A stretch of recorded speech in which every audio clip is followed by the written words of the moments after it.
Imagine waking up tomorrow and discovering that the burden you've carried your entire life was never actually yours.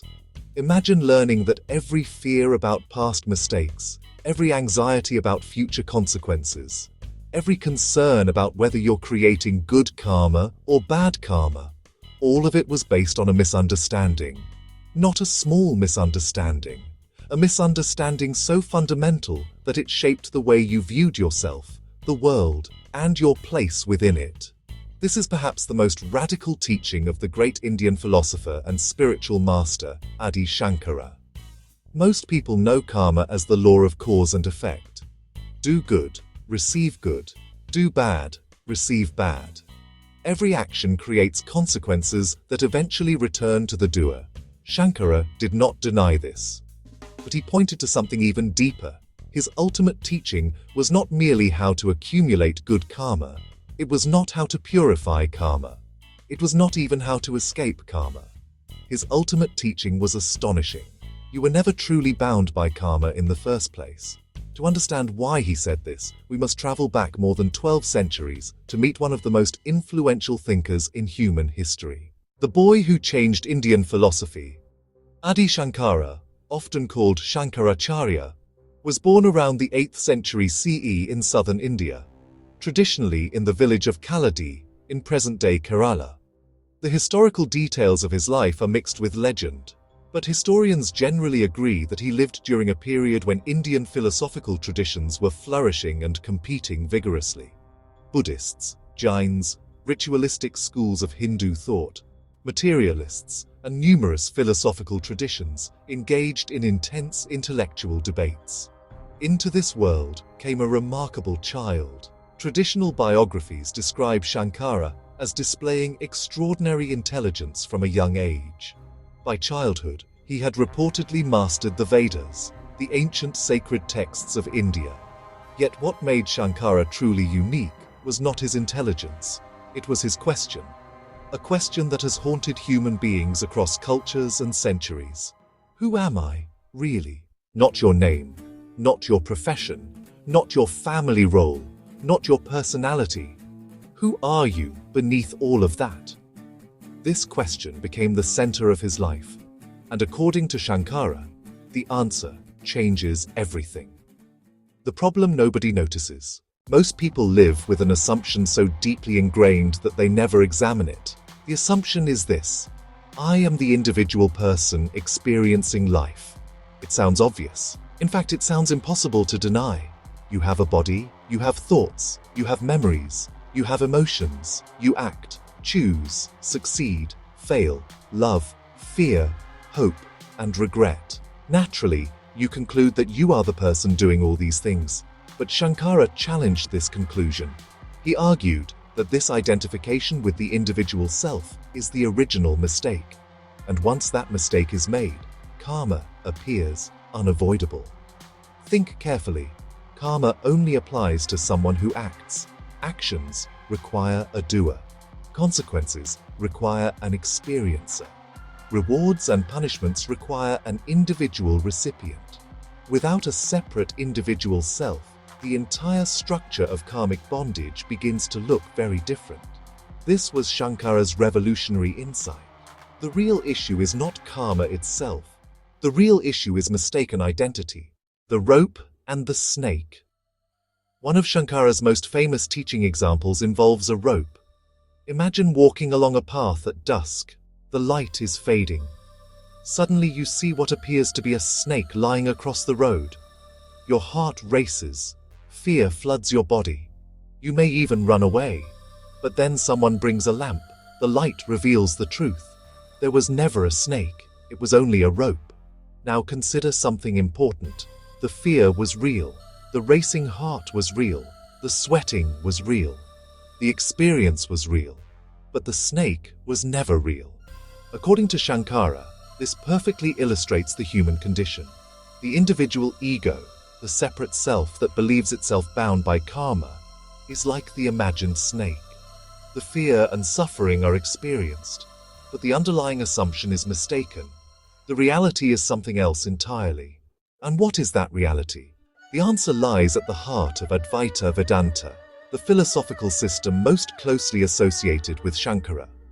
The meaning of Advaita. The word Advaita literally means not two, not dual, not divided, not separate. According to Advaita Vedanta, the ultimate reality is Brahman, pure, infinite consciousness. This Brahman is not a god sitting somewhere in the universe. It is the fundamental reality underlying everything. It is limitless existence itself. And here comes the shocking part. Shankara taught that your true nature is not different from Brahman. The deepest self, called Atman, is identical with Brahman. The famous Upanishadic statement, Tat Tvam Asi, that thou art, became central to his teaching. You are not merely connected to ultimate reality. You are not a fragment of ultimate reality. You are not a creation separate from ultimate reality.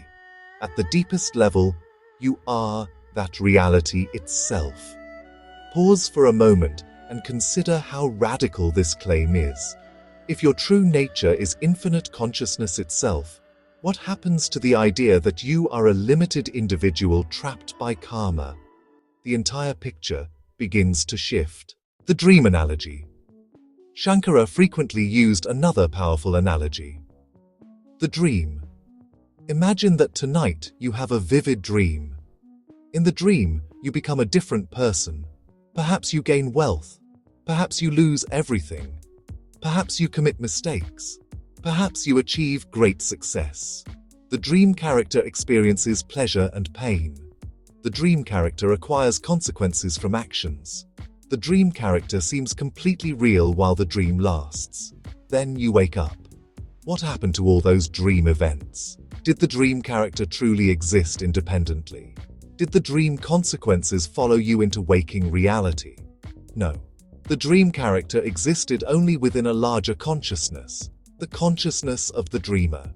Similarly, Shankara suggested that the individual self exists within a greater reality. The separate ego appears real from its own perspective. But from the standpoint of ultimate truth, it never possessed independent existence. The dream character may be bound. The dreamer is not. And Shankara's central claim was that your true identity is the dreamer, not the dream character. Karma still exists. But for whom? At this point, a question naturally arises. If karma does not ultimately bind us, does Shankara simply reject karma? Not at all. In fact, Shankara accepted the traditional doctrine of karma. He recognized that actions produce consequences. He acknowledged rebirth, moral responsibility, and the law of cause and effect. But he made an important distinction. He described different levels of truth. At the ordinary level of experience, karma operates. People make choices. Actions create consequences. Ethics matter. Spiritual discipline matters. Compassion matters. Nothing in Advaita permits careless or harmful behavior. However, at the highest level of truth, something extraordinary is revealed. The self was never the actor. The self was never the experiencer. The self was never bound. Karma belongs to the apparent individual personality, not to pure consciousness itself. This distinction is essential. Without understanding it, Shankara's teaching can seem contradictory. With understanding, it becomes one of the most sophisticated philosophical positions ever developed. Have you ever noticed something strange about your experience? Thoughts come and go. Emotions come and go. Sensations come and go. Memories come and go. Even your personality changes over time. The person you were 10 years ago is not exactly the person you are today. Yet something remains constant. There is an awareness that observes all these changes. That awareness was present during childhood. It was present during adolescence. It is present now. And according to Shankara, that witnessing awareness is your true nature. Not the thoughts, not the emotions, not the body, not the story. The witness behind everything. This witness does not age. It does not act. It does not accumulate karma. It simply illuminates experience. Like sunlight shining upon everything without becoming involved in what it illuminates. The witness remains untouched. This insight forms the foundation of liberation. Most spiritual traditions speak about attaining enlightenment, achieving salvation, reaching liberation, obtaining a higher state. Shankara approached the matter differently. For him, liberation was not something to be created, it was something to be recognized. This distinction is profound. If liberation must be created, then it is temporary. Anything created can eventually disappear. Anything gained can eventually be lost. But Shankara insisted that liberation is your natural state. It already exists. The problem is ignorance. In Sanskrit, this ignorance is called avidya. Avidya is not simply a lack of information. It is mistaken perception. Just as the rope is mistaken for a snake. Just as the dream character is mistaken for the dreamer. Just as the infinite self is mistaken for a limited individual. Remove the misunderstanding, and what remains is what was always there. Freedom, not newly achieved, simply recognized. The Great Debate. Shankara's ideas did not emerge in a vacuum. He engaged in philosophical debates with scholars representing many schools of thought. Historical records and traditional accounts describe extensive journeys across India, during which he defended Advaita Vedanta. His commentaries on the Upanishads, the Bhagavad Gita, and the Brahma Sutras became foundational texts. What made these works so influential was their systematic presentation of non-dual philosophy. Shankara was not merely offering mystical experiences. He was constructing rigorous arguments. He asked difficult questions. If the self changes, how can it remain the same self? If consciousness is produced by the body, who observes bodily changes? If everything we identify with is constantly changing, where is the stable identity we call I? These questions continue to fascinate philosophers today, and while many disagree with Shankara's conclusions, his intellectual influence remains enormous. The hook most people miss. Here is perhaps the most misunderstood aspect of Shankara's teaching. Many people hear "you were never bound" and conclude that nothing matters, but Shankara taught the opposite. Why? Because true understanding naturally transforms behavior. Imagine someone dreaming that a monster is chasing them. As long as the dream appears real, fear dominates.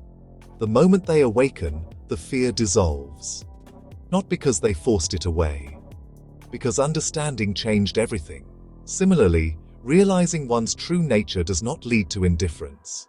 It leads to freedom from fear, attachment, and compulsive striving. Compassion often increases, wisdom deepens, actions become less driven by ego. The realization that one is not the separate self does not destroy morality.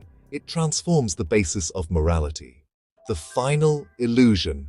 Perhaps the most subtle trap is the belief, I am bound now, but one day I will become free.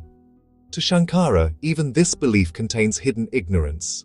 Why? Because it assumes that bondage is real. And if bondage is real, freedom must be produced. But if freedom must be produced, it can also disappear. Instead, Shankara pointed toward a startling possibility. What if freedom is already the case? What if the search itself is based on a mistaken assumption? What if the seeker is searching for what it already is? This is why many of Shankara's teachings seem paradoxical. The one seeking liberation is itself part of the illusion. The self does not need liberation. The self is liberation. The legacy of Shankara. More than 12 centuries after his life, Shankara's influence remains immense. His commentaries continue to be studied by scholars, monks, philosophers, and spiritual seekers around the world. Monastic institutions traditionally attributed to him still exist in India. His interpretation of Advaita Vedanta remains one of the most influential schools of Indian philosophy. Yet perhaps his greatest contribution was not institutional.